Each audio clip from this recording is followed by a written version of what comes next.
My client Omar struggled with lifting consistently, eating right, and just escaping that skinny fat curse.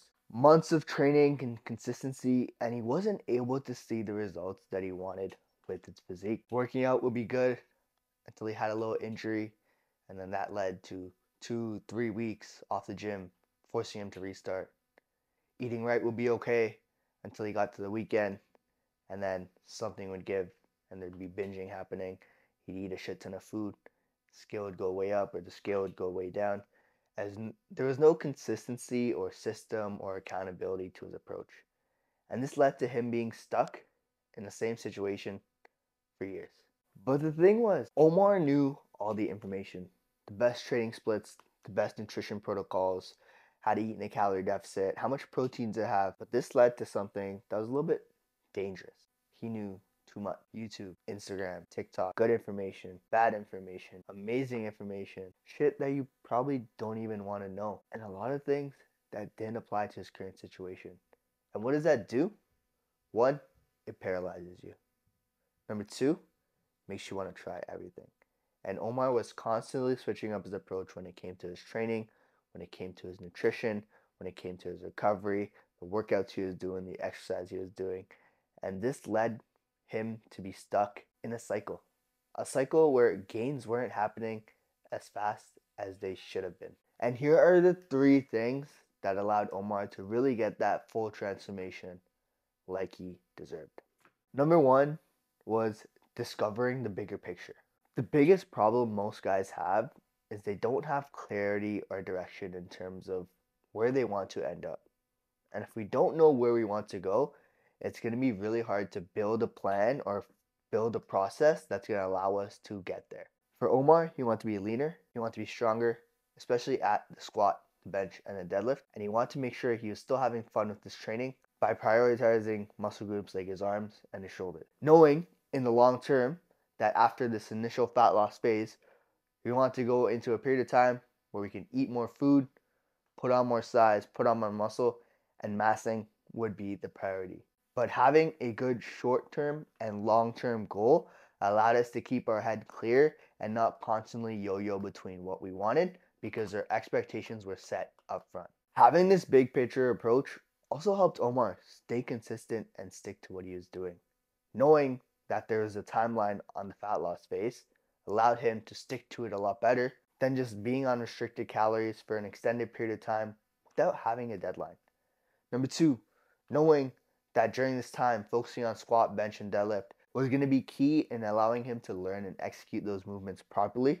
So when we start adding more food, he can reap the rewards of having clean movement patterns that we can easily progress on as we go forward. And 3, having a bigger picture makes it easy for us in this coaching relationship to make sure we know exactly where we need to go. If he comes to me with questions about wanting to make changes to the program, we can talk about whether that's actually in line with the end goal or with the bigger picture. There's been times where Omar has come and asked me about adding in certain exercises, getting rid of certain exercises. And there's times where we both agreed it made sense for it to change. And there's times where I looked at Omar and said, bro, if you want to improve your squat, having this exercise isn't going to cut it for you. This is what you need to do instead. And having that open dialogue allowed us to make the changes when we needed to, but also stick to the plan because this is the one that was going to get us to where we needed to be. Full nutrition control. Having control over your nutrition isn't just crucial for the way you perform, but also for the way you feel and the way you interact with the world. Food is such a big part of how we interact with the people around us that it never makes sense to completely ignore that aspect. Food isn't just fuel for performance, it's also a way for us to cope and connect with the world around us. And the faster we can understand that and incorporate that into our nutrition plan, the better we can be at making the decisions that are going to fuel us to make the gains that we want to make. To be able to make the appropriate changes when it comes to nutrition, it's important to understand what exactly we're putting in our bodies. And Omar did exactly that by tracking his food, whether that was the food he was supposed to eat, the food he wasn't supposed to eat, or the food that he had when he went out with his family. This allowed us to have the best information in terms of what he was consuming, so he can make sure certain targets were being hit. These targets include things like being in a calorie deficit, hitting enough protein, getting enough fiber, when your carbs are being consumed, how often you're consuming them, how much fats you're consuming. Not all of this information is important. Being able to look at all this information as a coach allowed me to advise Omar on how we can improve certain foods to get to the places that we want to be. We constantly talked about adding more protein to certain meals. We constantly talked about when to have the carbs at the right time. And this just meant switching up at what time he was having his meals, or switching up the rice in this meal for potatoes, or switching up the berries in his shake for nuts, right? Making these small changes based on what he was eating allowed me to give advice to him that was customized to his situation. We as humans thrive off structure, and having the same structure when it comes to your nutrition is going to allow you to make decisions on autopilot. So that means when you're tired, when you're stressed, when you're feeling hungry, the more you can rely on your brain's autopilot decisions to make the right decisions, the better off you're going to be. Oftentimes, when we're tired, when we're hungry, when we're stressed, when we're sleepy, that's when we reach for foods that we probably shouldn't be eating or aren't going to do the best for us. Putting these foods in the right places and managing these expectations, putting these foods in the right places and managing these expectations with the coach beforehand can help us plan what exactly we're going to do when something like that happens. This removes a certain amount of decision fatigue so you can make the right decisions faster and not let certain meals throw you off for days on end. By tracking his foods, he also has the flexibility to go off plan and be able to return because he understands what he's consuming. He knows that a dinner out with his family when his brother comes back is going to be a lot easier to manage because he understands the type of foods he's eating and how he can manage his nutrition before and after that meal. If he wasn't tracking, he wouldn't have an understanding of how to go about putting all this together. And this is really important in creating a sustainable long-term plan for him to stick with. Number 3, the biggest factor that went into Omar's transformation was being able to ask the right questions. Many times we doubt the process. We wonder if we're eating enough foods. We wonder if we're doing the right exercises. We wonder if progress is actually happening. We wonder if the scale should be going up or down, how our progress pictures are looking.